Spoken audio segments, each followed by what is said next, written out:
Welcome to the setup tour. I don't have a crazy intro for you. All I'm gonna say is everything here that I've chosen gives you great bang for your buck. So without wasting any more time, let's jump into what I've put together here. Also, if you're hearing background noise, it's his fault. Hey, how are we doing? He's having a lot of fun in here, but not in the living room because you mess up my A-roll. We're also shooting A-roll with the iPhone 14 Pro with an iPhone 14 Pro Max right now, so this should be interesting. Okay, first up, let's talk about the desk here. This is the most fundamental part of a setup after all. ErGear was kind enough to send this my way and sponsor the video. It's 55 by 28 inches. The second dimension is more important to me because it gives a lot of nice depth for me to not only put my peripherals and laptop on here in this sort of open laptop monitor format, but also have enough space here to rest my forearms when I'm typing and also using a mouse, so I really enjoy that. Also, quite obviously, this is a black desk, which has sort of dictated this like dark minimal aesthetic here with these accessories and devices that I have here, space gray, graphite, and midnight respectively. They also come in other color variants as well, in like this dark brown color, which is nice. Also a natural variant, which is more of my style normally, but yeah, I'm really happy with the way this all turned out. It was pretty easy to build. It took like 30 minutes for me and I'm not that handy. It's also really sturdy here. A lot of standing desks have a lot of wobble, but this is super sturdy, very heavy when it came in the box, I'm not gonna lie, but it was super compact because the desk surface is split into two, so it ships nice and easy. And we have a really intuitive little control on the right-hand side of the desk here for operating the standing function. You have some preset heights. You could also custom set one as well. It's very simple.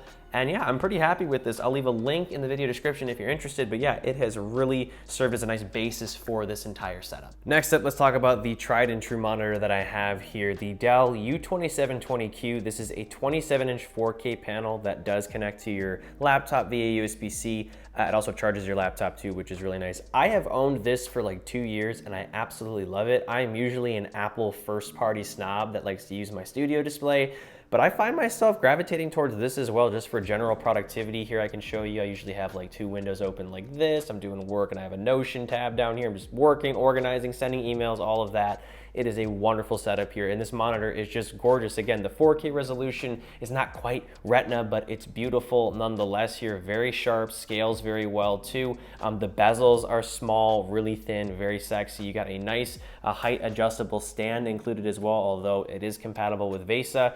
And the brightness is phenomenal. I mean, I'm a brightness snob as well. I like to have like 600 nits. I love the 1000 nits on my iPhone, but this 350 nit display here, IPS as well, is just gorgeous to look at. It's more than enough, even for me for the most part, and more than enough for you if you're a more typical user here. So yeah, I really cannot recommend this monitor enough. It is a little pricey. It's like 500-ish, maybe 600-ish, but once you buy this, you really don't have to buy another monitor for the next, like, I don't know, 5 years. It's just that good.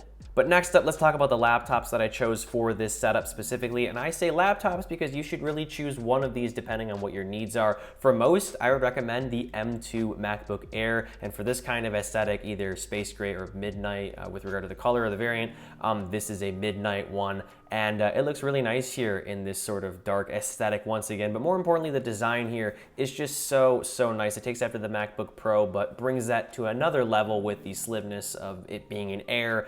It looks so much better than the M1 MacBook Air, which is still a great option, but yeah, it's overall more refined and also more powerful with the M2 chip, even though I would argue most of you aren't gonna be doing anything crazy with this, although you can do some video editing and photo editing. No problem here, especially with a 16 gig variant with a bigger SSD on the inside here. It's also a great value for the money too. You're not gonna be breaking the bank as it starts at $10.99, and I wouldn't listen to the people who say, oh, 256 gigs is too little and it's slower. It's still a great configuration here. But yeah, this is the computer I recommend for most. It is fantastic. As for the more power user type people in the audience here, I really got to recommend the 14-inch MacBook Pro here. I've been using this. I own a 16-inch MacBook Pro for my creative work, but this thing is just phenomenal for the money. This is the baseline model. The display is gorgeous. It's brighter. It's 120 hertz. I absolutely love staring at it all the time for the work that I'm doing and scrolling and whatnot. The keyboard is nice as well. It has a little more travel than the MacBook Airs, I'm not gonna lie, but still the same size and sort of layout. We got the same Touch ID key. Nice trackpad here as well. This is in space gray, which I think looks better in this overall setup here, I'm not gonna lie.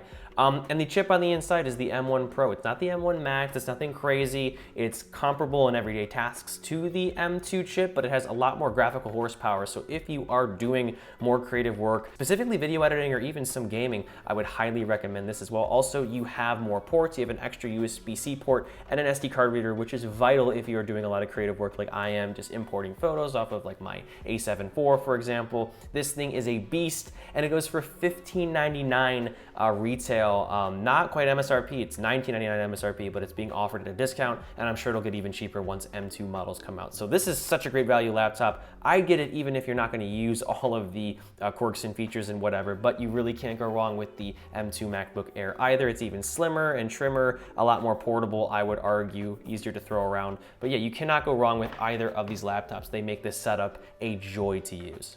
Next up, I want to talk about my mouse of choice, but before I do that, I want to acknowledge that not only do we get extra screen space with the built-in laptop display in this open face laptop style setup here, but we also get a wonderful keyboard as well that you don't even have to buy extra. This is the Magic Keyboard through and through, just like you can have right here that I have with my iMac. I bought this for $130 for Touch ID, so you already have it built right in here, which is great for the iCloud keychain. You never have to type in a password. So yeah, no keyboard involved, so let's just jump right to the mouse, which is the Logitech MX Master 3, another tried and true product. And we're switching up the angles here. I love this thing. It's really not that complicated to talk about. You can have up to 3 inputs. You can have one for your iPad, one for your laptop, one for your desktop, or whatever other devices you have here. It goes really nicely with my space gray MacBook Pro here. And yeah, it's just really nice, very ergonomic. You can rest your thumb on here. My hand never cramps up with this mouse. I've had other crappier mouses where that's been the case. You get infinite scroll with this gorgeous scroll wheel that's all metal. You also have a side scrolling thing here for sideways scrolling, which is a big deal. It also charges via USB-C, which is really nice. So there's no going to the store in the middle of the night to continue working on your project if you need a mouse. But yeah,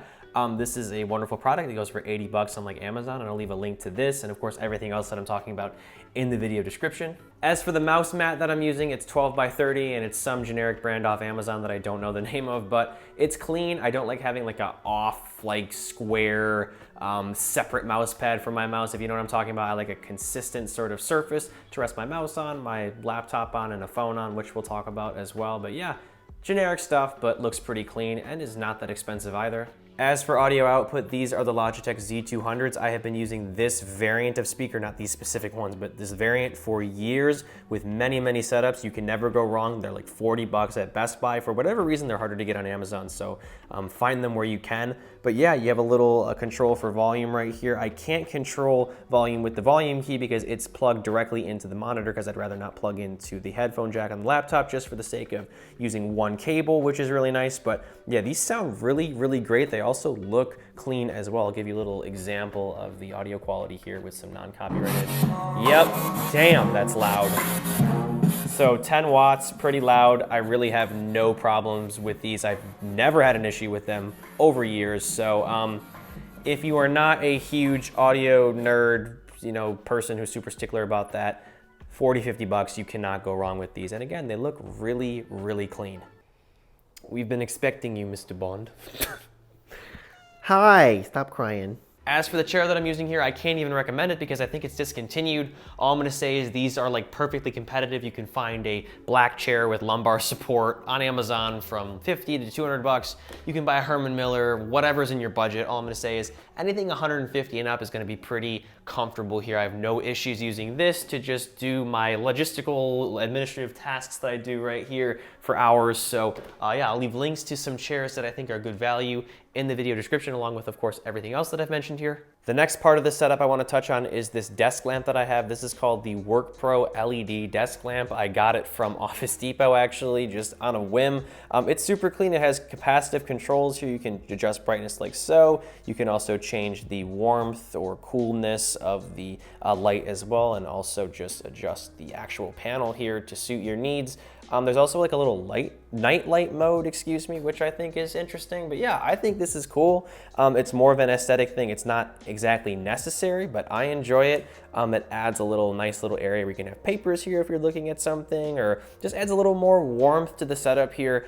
It also just looks super clean, and on top of all of that, it serves as a wireless charger as well for your phone here, if it's gonna do it. There we go. But yeah, is it a necessary purchase? No, I just think it looks cool, and it kind of ties the setup together here, just like something else that I'll jump right into, and that is the backlighting that I have here. It's not perfectly done up, but I'll show you what this looks like. These are both plugged into the monitor, so when I turn off the monitor, these turn off, but when I turn them on, they turn on. These are like these light bars. I don't know the exact brand name. They're also kind of generic off Amazon. I have them full brightness, warm colors as well, or warm light coming out of them. I have one taped down here. They actually come with brackets, so you don't have to do that, but I lost the brackets.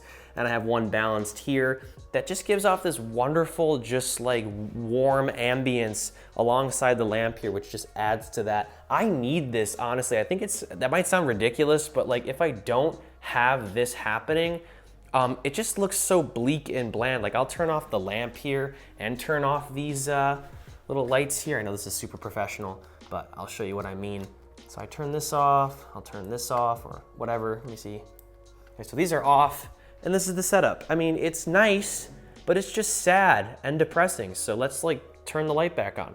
Boom, probably not the cleanest transition, but like it's really nice to have this ambient light here. It literally affects my mood. Like it makes it nicer to work here at any time of day, because even at night or even during the day, it gets kind of dim in here. I don't have the best like daylight coming in. So having extra light, specifically warm light, yeah, just puts me in a better mood and makes this setup look even nicer than it already is, I guess, if that makes sense.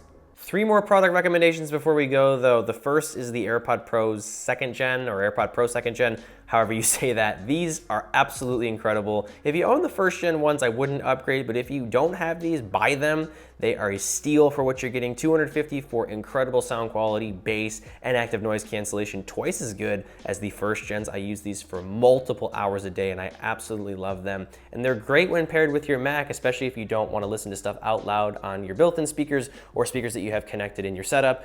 So yeah, I'll leave a link to these and my YouTube short that I made on these down below here. I might even make a full review about these since they're so good. And next up we have the iPhone 13 Pro Max, which is the phone that I rested on this wireless charger here. This phone is such a great value. I mean, sure, I love my 14 Pro Max, but I was really happy with this, and it goes so well with the M2 MacBook Air and the M2, or excuse me, the M1 Pro MacBook Pro 14-inch here, especially since both of these have ProMotion displays. But yeah, you just have a great performing phone here. If I can unlock it, that would be wonderful.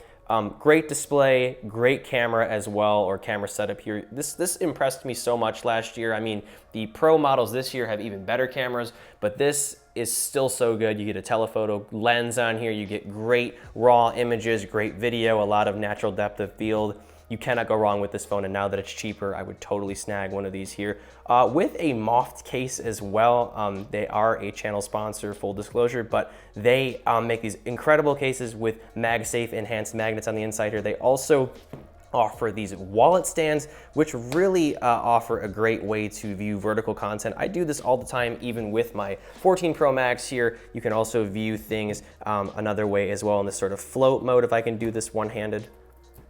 The magnets are pretty strong here, I'm not gonna lie. So we can do this as well. Bam, really awesome. So I'll leave a link to these cases in the video description as well. They are wonderful, and I have a clear one as well right here so I can show off the color here, but they also have some color matched ones, like this is a graphite or a black one that matches this graphite 13 Pro Max. So yeah, great phone, great case. And that about wraps things up here. I hope this video was helpful. I love this setup. I plan on keeping it around because I actually use it for productivity every day here in my living room alongside my iMac setup, which you may know. But I love both of these because they offer unique functionality. And yeah, I just love the overall dark, minimal aesthetic here. It's not like the best you've ever seen, I'm sure, but these products, again, definitely offer a lot of bang for your buck. So I'll leave a link to everything in the video description alongside my link to ErGear and this fantastic desk, and Moft and their fantastic cases.